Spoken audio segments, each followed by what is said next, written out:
Welcome to 3 Lanes number 62. I am Denny. Happy belated Valentine's Day.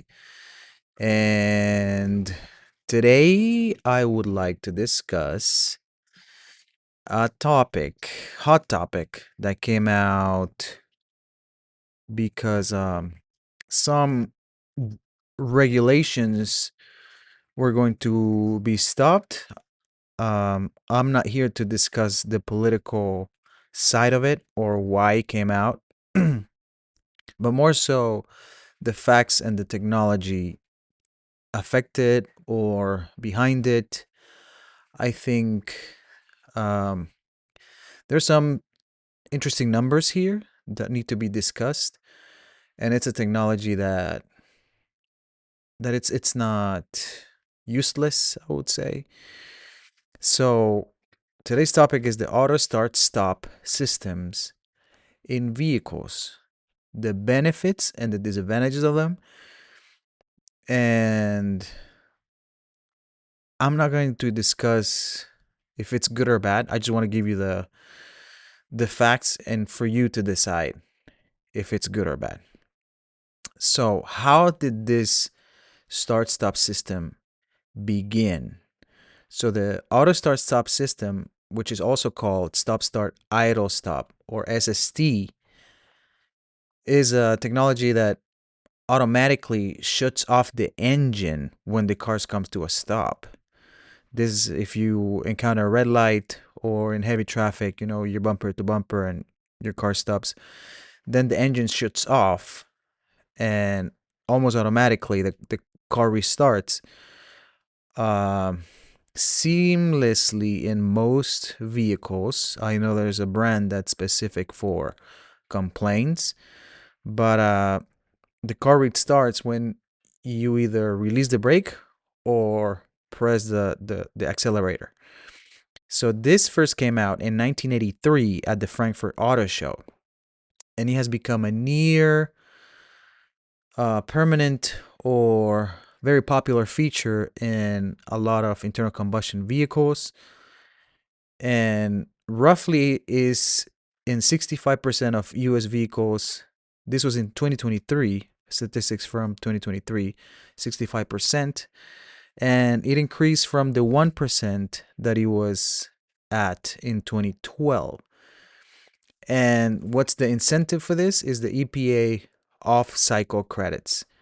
This was created during the Obama administration in 2012, and this allowed basically automakers to get credit if they included this feature in a vehicle. So as of February 2026, the current administration, the Trump administration, has been calling to remove those credits. So manufacturers are not going to get credits if they include that feature in a vehicle.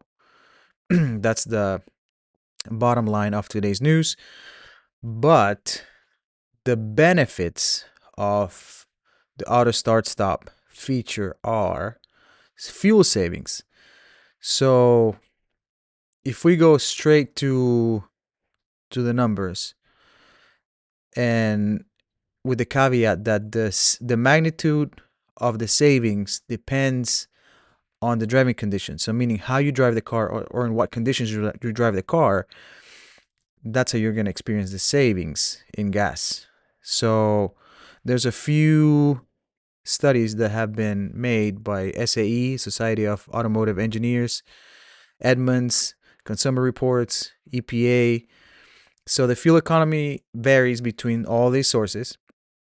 For example, the SAE found that the fuel economy improvement is from 5.5% to 26.4%.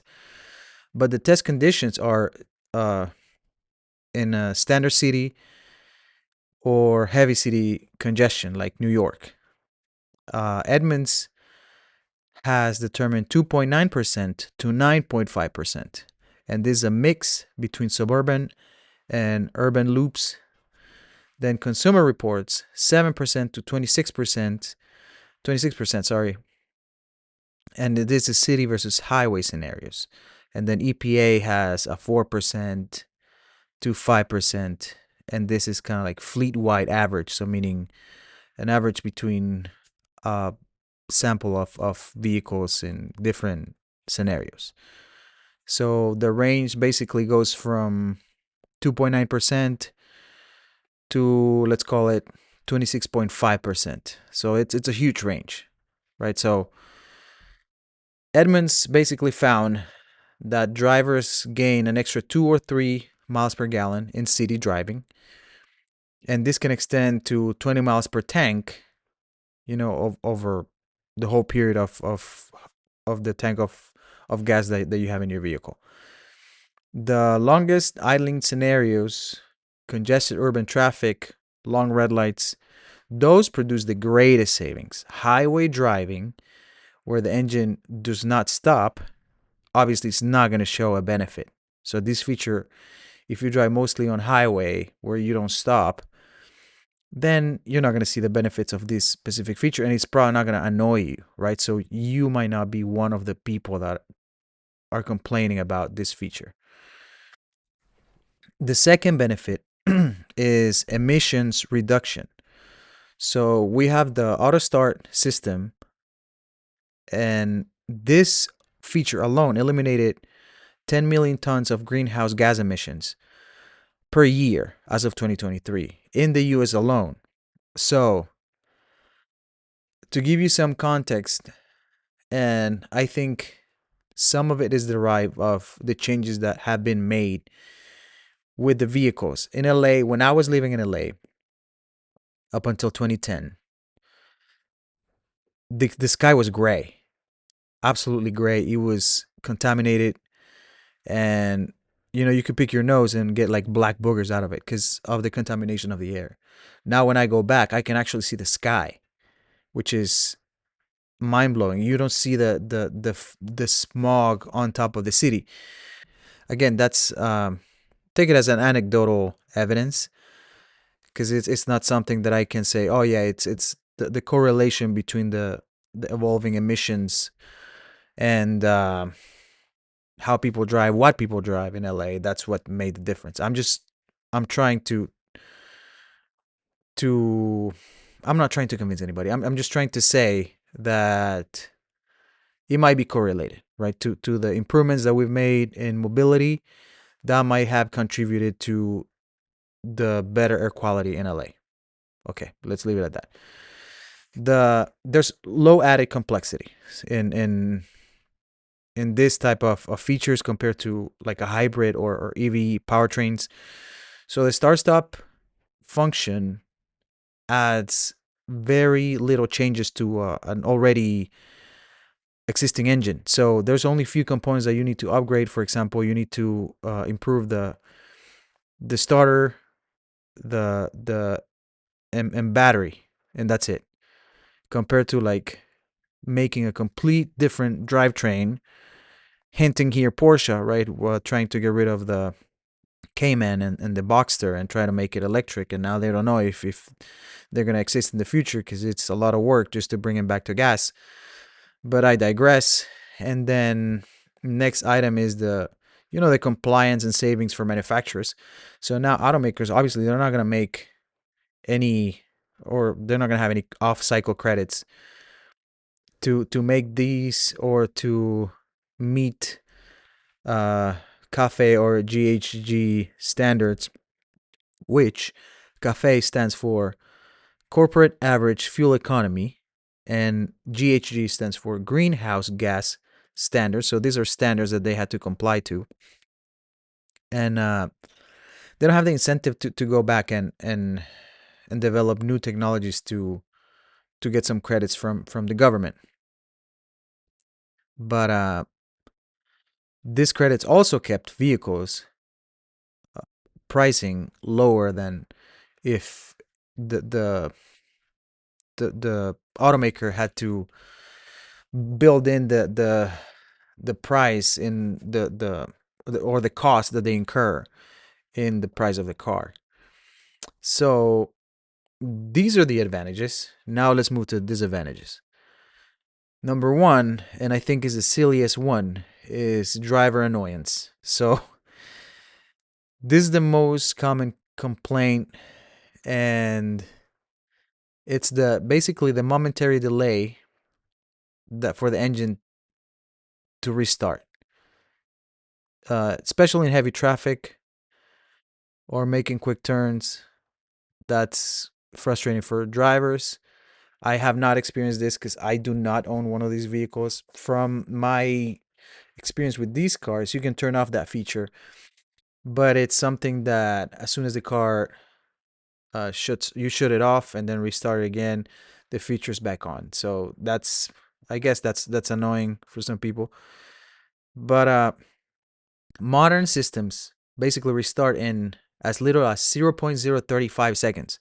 So that's a third of a blink. A third of a blink. So you didn't even finish blinking and the car already restarted. So it's a little silly of a complaint to me if it's going to save you gas. But older or budget systems, I guess they can be more sluggish and they don't feel as good as 0.035 seconds. I know Subaru has a lot of complaints for kind of like a jolt sensation of restart. But most vehicles include, like what I was saying, a button to disable the feature. But again, it resets every time the vehicle is turned off. So again, first world problems, right? Well, in this case, I don't know if it only applies to the first world, but I would assume most of us are in the first world, are the ones buying these cars. Third world countries probably have the good old Toyota truck from the 80s still running. The second disadvantage is high battery costs. This one is kind of big. And hear me out on this one, because the start stop system basically requires a special AGM, absorbent glass mat, or EFB, enhanced flooded battery, that can handle frequent deep discharge slash recharge cycles. And these batteries cost significantly more than the regular ones that you can find in AutoZone. Sometimes you cannot even find them in AutoZone. For example, the standard battery costs between 100 and 200 bucks. The start stop AGM battery costs between 200 and 500 bucks. So it's a jump between the upper limit of a standard battery to a new upper limit of up to 500 300 bucks more. And using a non-compatible battery risks failures in the future and ultimately costs more than just buying the right battery from the beginning. And for example, some Toyota owners report that correct replacement batteries can be hard to find at standard auto parts stores, so that's an issue. Number three is the increased wear on specific components. Some of the components that we can list here are the motor mounts. These may experience additional wear from the frequent engine cycling. Then we have the exhaust systems that can accumulate more condensation due to repeated cool down and heat up cycles. This potentially can cause rust and corrosion over time, potentially, right? Starter motors, like we said at the beginning, in start-stop vehicles, these are designed for like 250,000 to 300,000 cycles versus 30,000 cycles for traditional starters. So you have a significant increase on the life cycle of these components, but some mechanics report that they don't last proportional as long as they claim to be. Again, this is anecdotal evidence, just like my smog story with LA. But an Oregon National Lab study also concluded that for a typical driver, additional wear on starting system components from start stop is basically negligible. So this wear and tear on components because of the start stop cycle is basically BS. That's what they say. I don't know. I was not including that study. But number four, we have reduced AC effectiveness in hot weather. And if you paid attention to social media, or if you found in social media, the White House actually uh, created an ad, and it was a little interesting ad. They put two overweight people in a Prius that were pretty much suffering the heat of the season, and another slim person in a muscle car not being annoyed by it. Basically saying your AC doesn't work because your start stop function, and that's gonna be gone because we're getting rid of it. That was the message. I think there could have been different points of in that commercial to make it more effective. They appeal to the annoyance of the drivers and the AC um, effectiveness in that instance. I mean, you're not always gonna need the AC. They could have done something about the, I don't know, something that would, inform the person why they're doing it a little more. Kind of like I don't know, battery cost or these increased wear and tear of components, even though we say that it doesn't change anything. Or my next point, which is the added vehicle cost, right? The vehicles, these cars actually, um, because of the specialist starters, batteries, sensors, and software, they add manufacturing cost. And when a replacement is needed, parts are more expensive than the conventional items that you need in a regular vehicle. So that could have been one, like added cost. There's always an added cost in new technologies. But a standard starter replacement, for example, averages between 728 to 820, according to Kelley Blue Book. And start stop components can be on the higher end of that range. So basically $900 for a starter. That's no joke. That's quite a chunk of money for a starter. But going back to the AC effectiveness, when the engine shuts off, the AC compressor also stops. So in hot climates, this means that the cabin temperatures can rise during extended stops. Although, there's many cars that will automatically restart the engine to maintain the cabin comfort, but this reduces the fuel saving benefits. And Edmunds testing showed fuel savings drop from 9.5% to just 2.9% when the AC was running. I mean, you're still going to have some savings, but it's not going to be as dramatic. And in like hot places, for example, that would that would be a pain, right? But these are the pros and cons of this system.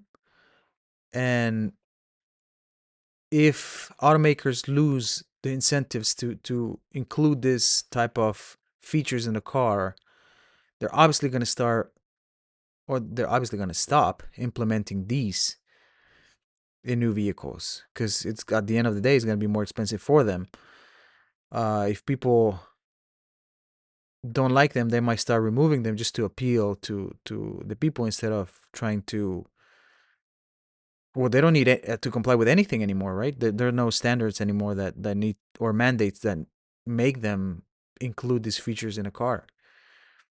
But you know, at the end of the day, what I see here is the fuel savings. That, to me, that would be the biggest point, or the biggest relevant point that I see in this pros and cons. Again, bottom line is it worth it? We see factors like fuel saving, and it's measurable, 3 to 12% typical driving, up to 26% in heavy congestion. If you drive freeway or autobahn or stuff like that, you're not going to see changes. Emissions impact, yes, supposedly there's 10 million tons of CO2 a year avoided. Engine damage risk, minimal, right? Battery cost, it's a premium, that's a con. So $100 to $300 more for a new battery. Driver satisfaction, disliked because people don't like the feeling of starting and stopping in a car. And long-term outlook, likely to decline in new vehicles because there's no EPA credits anymore. So I'll leave it up to you. What do you think? I know people don't like it, but well, some people don't like it, not everybody. But was it worth it? Was it not? Well, I appreciate your time. Thank you for stopping by. I'm Denny. Thank you for listening. And if you have any questions, comments, please leave them here or wherever you listen to podcasts, or contact me on social media. Thank you and see you next time.